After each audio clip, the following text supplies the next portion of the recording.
Sorry, I had to answer that phone call. My bad. Like I was saying, look at the community, look at the country. Anywhere you go, you'll find a white-owned business. Why is it so hard to find a black-owned business? Why is it? We gotta build our own. We gotta get to the point where we can Google a black-owned business and find one somewhere, even if it's far apart. I live in New Jersey. It's really hard for me to find a black-owned business somewhere. There ain't that many, but there's a whole lot of black folks in New Jersey. A whole lot. They live in what today is the ghetto. We have to get out of that mindset of the ghetto being life and normal. It's not normal. It's not normal to have all the gun violence and killing yourself. It's not normal for that stuff. That's not our way. We have to come together. We got to put our guns down. I'm not saying we should give them up. I believe in the Second Amendment. I believe that we should all have guns and know how to use it and defend ourselves. We should learn how to patrol our own communities, come together. There's no reason why, in a heavily predominantly black community, the police department is almost always all white.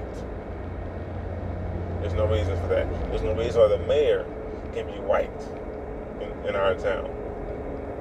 I'm not saying you can't have some white officials in the government or the mayoral duties or whatever, but there's no reason why majority of the power you see in this country is white when there is more blacks in the community or Latinos or Asians. No reason for that. We have to get involved in politics. We got to become the judges in our community. We got to go to the jury. We got to become the prosecutors, the defenders, the public defenders also in our community. We got to be the grand jury. We got to be the ones to work in the courthouse. We got to be all those different things. Yes, there will be some people who are white and still doing those jobs, whatever, but we have to come and set the balance in our favor. Make it that it's even. There's no reason why you go to a courthouse and it's an all-white jury for a black man. No reason for that. That's the one shit. The law says you are judged by your peers. White folks are not our peers. They don't have our struggle the way it is. If it's going to be that way, it needs to be people who live in the exact same community as you. That's what it needs to be. And we have to register to vote.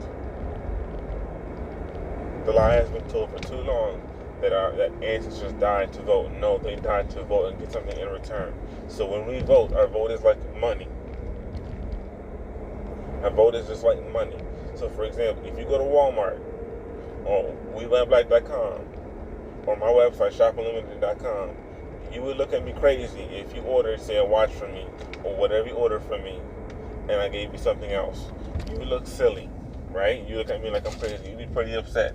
We have to have the same feelings when we go vote for a politician that says that they're going to give us this, and in return they give us nothing.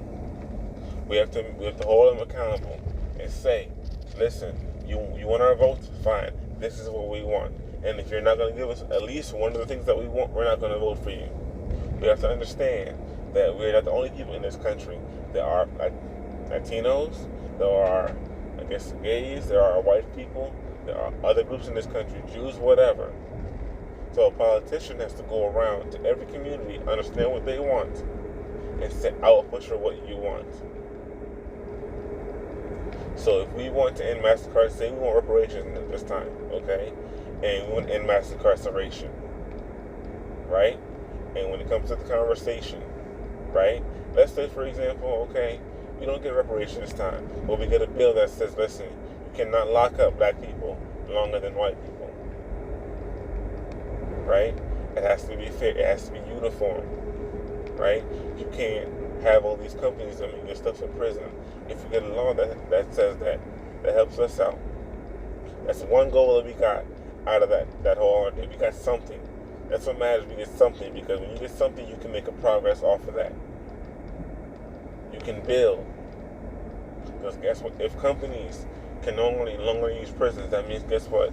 We can force them to build factories, right?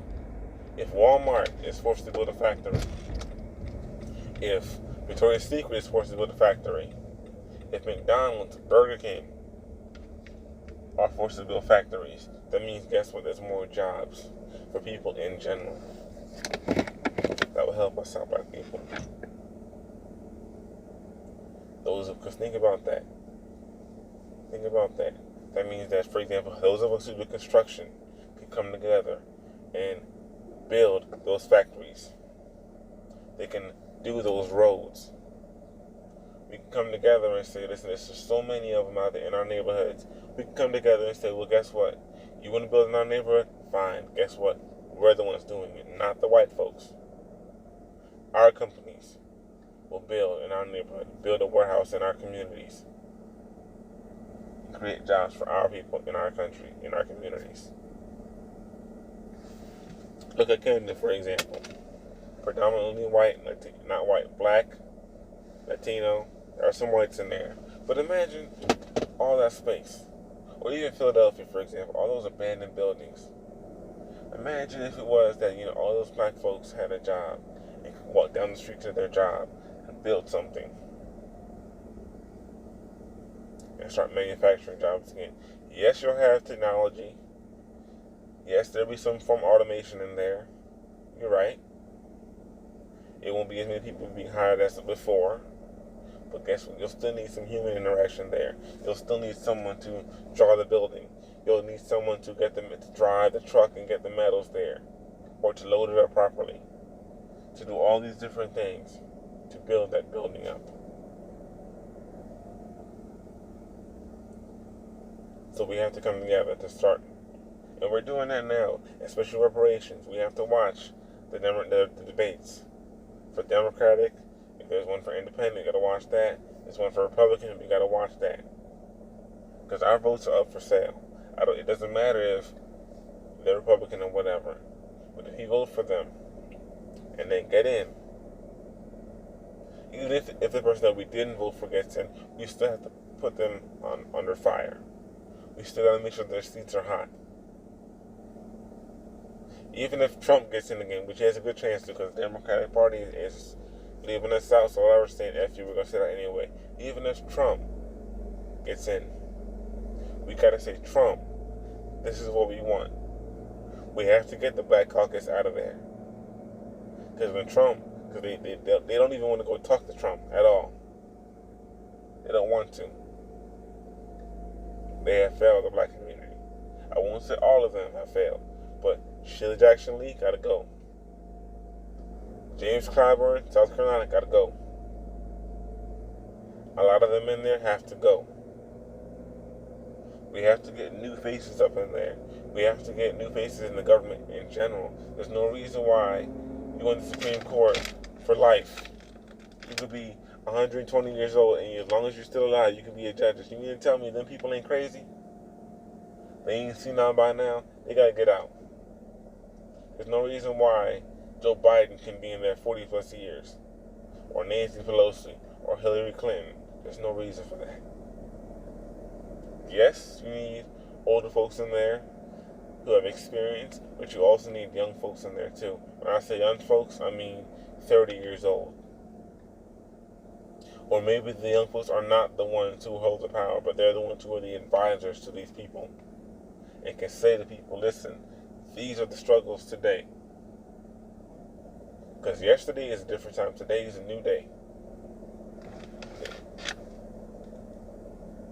It has to be folks like that are in their 30s, in their late 20s, whatever, to be in there and to say, listen, we have to modernize. We have to modernize. The laws got to be kept up to the times.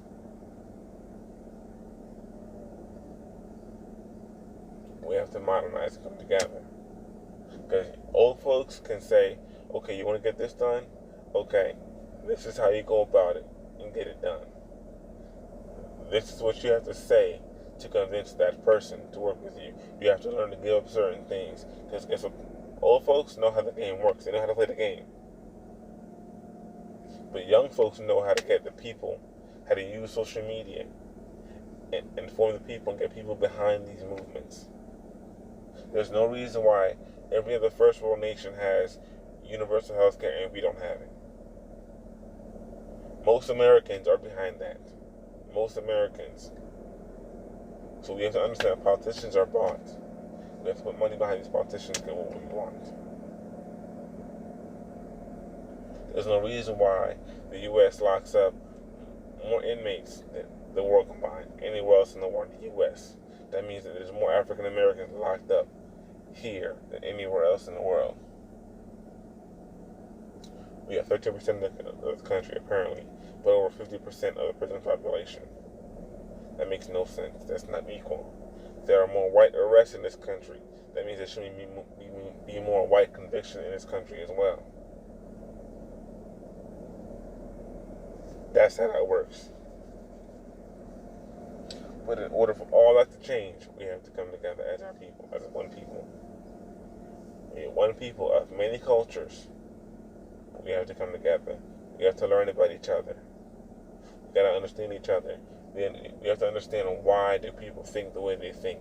Why is it that this black man wants to go with a white woman over another black woman? Because sometimes, guess what? Sometimes it's probably because a black woman treated him so bad.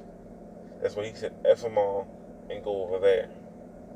Same thing with the black woman. So we also have to accept the fault for ourselves, both sides of the community. We also have to get off of these drugs, all those different things. We also have to hold the government accountable for action it has taken, but also hold ourselves. Because we know the government put the drugs in the community and the guns. But the government cannot make us start killing ourselves. They can't do that. I mean, it's a mental sickness, it is, that they inflicted on us, but we're the ones who can change that. They put crack cocaine in the community, but we're the ones who started using it. So we have to stop using it. And once we do that, they're going to find something else to lock us up for. They're going to find something else. But we have to see that game coming. And work together. Because if we become the police force in our communities, we can do a lot of change. Because the white officer who patrols the black communities does not understand the black man or the black woman or the black child. They don't understand what's going on. But someone from that community will understand and can deal with things. We see time and time again where the police actually escalate something and it results in someone being killed or in a fight breaking out, when that could have been avoided completely if the police had actually done their job and followed their training. Because notice, when someone like a Dylan Roof is on the rampage, they can de-escalate and arrest him. They took him to Burger King. If that was a black man, he'd either been dead or beat up and thrown in jail. Or all three.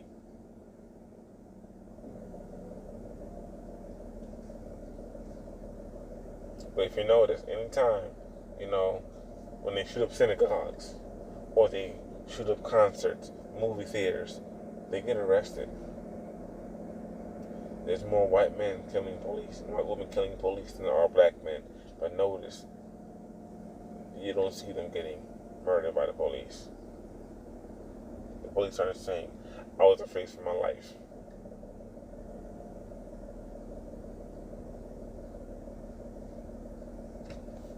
These white police come out and get trigger happy. Even the black police officers say, I can't do what my white counterpart does, because if I do it, I go to jail. If he do it, get off. Or if you do go to jail, you go to jail for like 3 to 6 years. Let's look at the thing with the sexual abuse and the rape, whatever. Alfred Wilson, for just kissing a girl, goes to jail for 12 years and has probation after the parole, I believe. Brock Turner, 6 months, of which he only served 3. There was another case of some other dude who had, I think, what was it, 100,000 copies of child pornography in 2010. They let him go. Or then They caught him again, 2014, 2015, 500,000 copies. Let him go. Caught him again recently. Oh, 1 million copies. Let him go. We've seen the other case with the white 25-year-old who raped a white 14-year-old girl. Oh, 10 years probation. I don't want to ruin his life. He's at home sitting playing his video games, doing whatever he's doing, while Alfred Wilson's sitting in jail. Quintez Cephas is going through hell right now. So black people, we have to be aware to what's going on. We got to be aware of the games that they're playing with our lives. It's a game of chess. We're losing the game. We got to get back on. We got to go back on with a strong fist and fight back and play chess and outmatch them. Because once we do that, it's over for them, and they know it. It's over. Why do you think anytime a Malcolm X comes up, or a Louis Farrakhan, or a Julius Malema, they do all the coups to try to kill him? Or anytime someone tries to make progress in the community, a Nipsey Hussle, they kill him. Why do you think that is, black people? Because they know. Once one of us comes up and others start seeing what's going on, they're going to copy that other successful person and move up and move up. And more black people move up. I mean, when I say black people, I mean black men, black women, black children, everything. This term applies. They say monkey see, monkey do. I don't like that term because of the word monkeys. But we have a thing about, even in Africa, we have a thing about once one African nation does something, the others tend to follow suit. The imagery is powerful, black people. This is why they always want to portray us wearing dresses. Or they always want to get us, believing in that white Jesus, that picture of white Jesus. Imagery is powerful. Notice something. All the teachers in this country, notice most of them are white females. All the authoritative roles, the ones of command, the president, the Congress, the mayors, the governors, those are normally white males. Second, probably some white females up in there. All your CEOs, your bosses, your managers, notice they're mainly white. We gotta move up, black people. We gotta elevate ourselves. We gotta become the CEOs of a black-owned company. Or even if it was a white-owned company, we gotta become a CEO. We gotta move high up in there. So this way you can say, someone who's down here can say, oh, look, that black man got up there. I can get there too. If there's one thing I can say about Obama, right? There's probably some black folks up in there who could say, you know what? If he could do it, then I could do it too. If he can move up, I could do it too. But anyway, black people, y'all have a good day, and thank you for watching.